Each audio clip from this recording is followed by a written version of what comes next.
Alors que l'élection présidentielle approche à grands pas, la ville de Calais semble être devenue, le temps de quelques jours, le champ de bataille d'une communication entre politiciens en quête de crédibilité. 5 jours après Nicolas Sarkozy, c'est en effet François Hollande qui a fait escale dans cette ville, le temps de quelques petites phrases et de quelques photos. Nous devons démanteler complètement, définitivement, le campement. Au cœur de ces visites, bien sûr, la question de la concentration de réfugiés au sein de la fameuse jungle de Calais et des problèmes posés aux riverains par cette situation, avec en toile de fond la problématique plus large de l'immigration. Or, si l'on ne peut nier les enjeux qui entourent cette thématique, on peut en revanche se demander si ceux qui en parlent le plus ne sont pas ceux qui la traitent avec le plus de légèreté.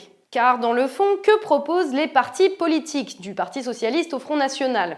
Rien sinon le démantèlement du camp de Calais qui ne fera que déplacer le problème et plus d'argent public attribué au contrôle des flux migratoires, une opération coûteuse et aux effets limités dans un contexte où les Français souffrent déjà des effets de la rigueur. Voici le bidonville il y a 1 an.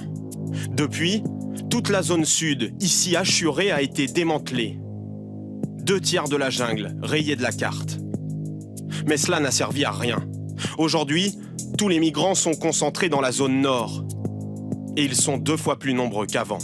Il y en a qui arrivent de Libye, d'Italie, et puis il y en a qui arrivent de Paris, parce qu'ils ont été chassés de Paris. Autant de réponses maladroites qui traduisent un manque de vision d'ensemble pour des politiques préférant donner l'illusion de l'action plutôt que d'améliorer réellement les choses. Interdiction pour la presse de filmer les contrôles de camions, au grand dam de l'équipe de Nicolas Sarkozy, qui a essayé de négocier jusqu'à tard hier soir avec les autorités portuaires. Vous ne verrez donc pas l'ancien président nez à nez avec des migrants interceptés ce matin. Car au-delà de la seule question de la responsabilité de nos dirigeants dans les interventions militaires à l'origine de la crise des migrants, le sujet de l'immigration et des problèmes qu'elle peut causer aujourd'hui n'est pas à détacher des politiques générales. Ainsi, comment s'étonner que les villes peinent à gérer les arrivées de réfugiés quand les budgets qui leur sont alloués fondent d'année en année, ou que certains citoyens aient l'impression qu'il n'y en a que pour les immigrés quand la construction de centres d'accueil implique de rogner sur le budget des crèches ou des cantines scolaires?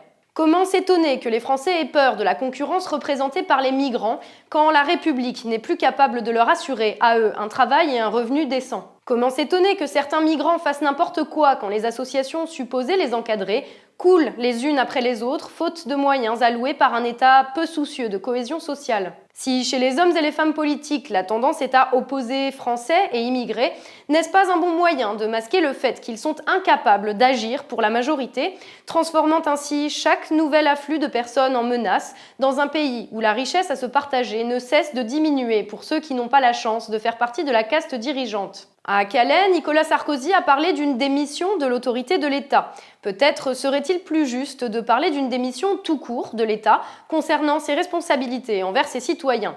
Démission qui dépasse largement la question de l'immigration et à laquelle Nicolas Sarkozy a largement contribué. Redresser la situation reviendrait donc à remettre en question certains choix politiques désastreux de ces 30 dernières années. Malheureusement, ceux qui prétendent parler au nom du peuple ne semblent pas prêts à ouvrir les yeux. Aujourd'hui, c'est nous qui payons leur aveuglement. Jusqu'à quand ?